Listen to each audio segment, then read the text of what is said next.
the Financial Survival Network, helping you to survive and thrive in the new economy. Get your free Financial Survival Toolkit and find out where to buy gold and silver safely at great prices. Sign up at financialsurvivalnetwork.com. This is the Financial Survival Network. 1490 WGCH. This is Kerry Lutz, and you're listening to the Financial Survival Network, which is brought to you by Miles Franklin.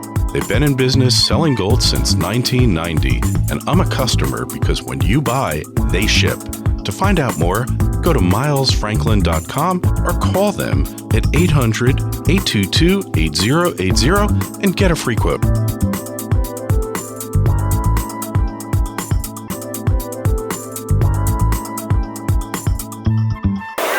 1490 WGCH. This is Kerry Lutz. You're listening to the Financial Survival Network. We are live on the floor of Freedom Fest 2012. And person just approached me, Turd Ferguson of TF Metals Report. We've been posting his stuff on financialsurvivalnetwork.com for months now. And we actually wanted to connect. My assistant's been trying to get us together, but didn't happen. And eventually the mountain comes to Mohammed. And for you atheists out there, that is strictly an analogy. I am not embracing any religion. All right, I have my own beliefs. So no email on that one. Turd, how you doing? Gary, it's a pleasure. Nice to meet you. It's great to meet you too. So what brings you to Lost Wages Freedom Fest? I come to visit some of the wages I lost the last time I was here. I've known about Freedom Fest for a couple of years, and I finally was in a position to come out and support it. And there's just so many great people here, and the cause is so genuine that it's just great to come out and support it. We're all on the same team.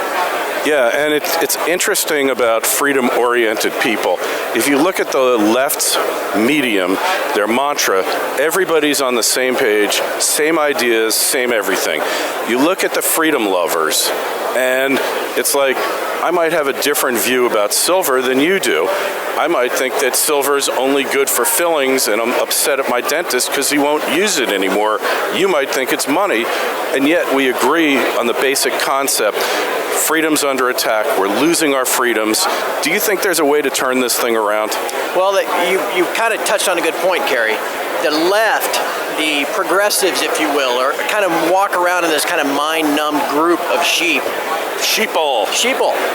We, as libertarians and sound money advocates, by definition, a libertarian is kind of a rugged individualist. So we don't band together. We don't seek each other out to try to form groups and affect change. So it's things like this where we can all get together and find like-minded individuals. We can all begin to communicate electronically and in person. I think it's just great. So your original question was, do you see any way out?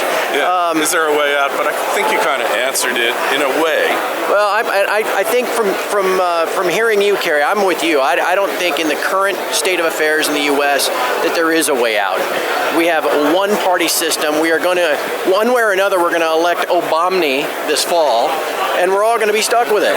And the people aren't enough up to speed to know what they need to force the politicians to give them the change that we need. And so the politicians who are just simply looking for a re-election aren't going to offer any real change either. So we're kind of stuck with it. Yeah, it's a funny thing you mentioned that. In college, I had an advertising professor, and one of the things he told us is that he had gone to the White House to bribe a vice president.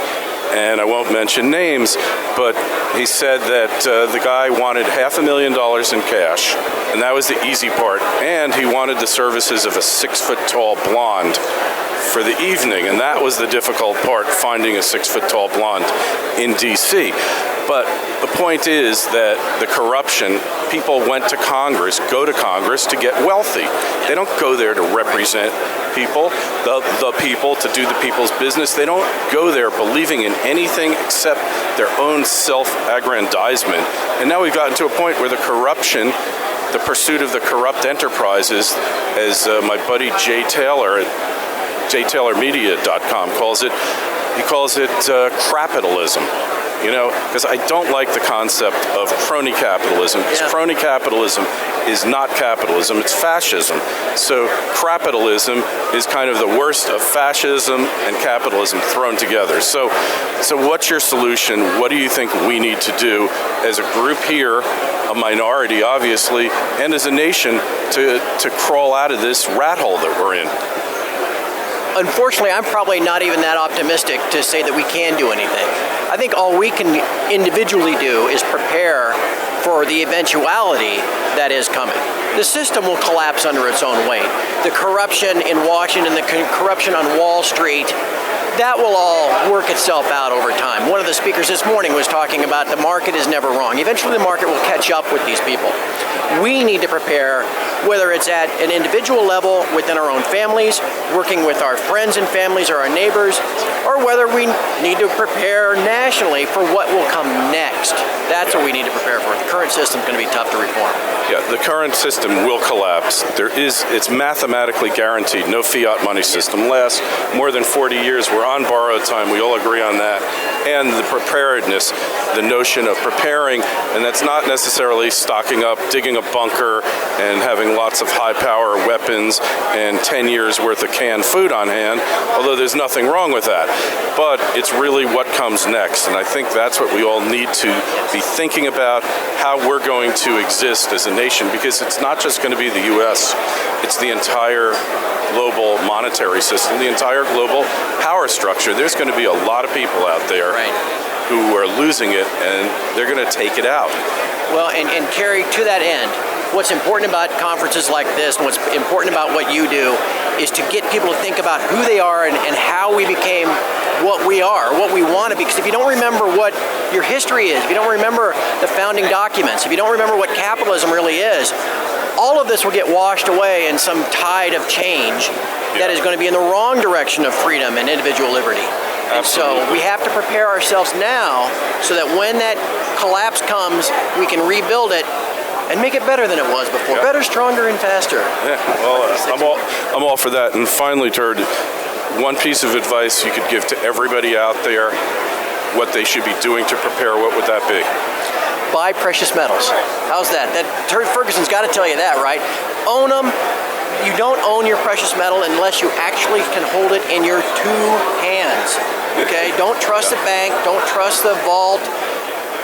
Buy it, take delivery, and hold it. Kerry's showing me his right now. He's got it right there in his hands. If you own that, precious metals are your financial insurance and protection against this coming collapse. Make sure you have some. All right, Turd, so we find you where on the internet, your site? TF for Turd Ferguson, tfmetalsreport.com. We also have started a brand new subscription service. I give a podcast every day. It's about a 20-minute market summary. We also have interviews, interaction. That's turdtalksmetals.com. So the growing Turd empire continues to expand. So the Turd's taken over. That's right. Maybe that'll be what the new empire is. New global empire will be Turd dominated. It sounds like a great concept, and to hear this interview, others that we've done at Freedom Fest, and the hundreds of other people that we've interviewed over the past year and a half, financialsurvivalnetwork.com. Sign up for the free newsletter. We'll have a link to Turd's publications there. And Turd, best of luck to you. Thank you, Kerry. It's been a pleasure.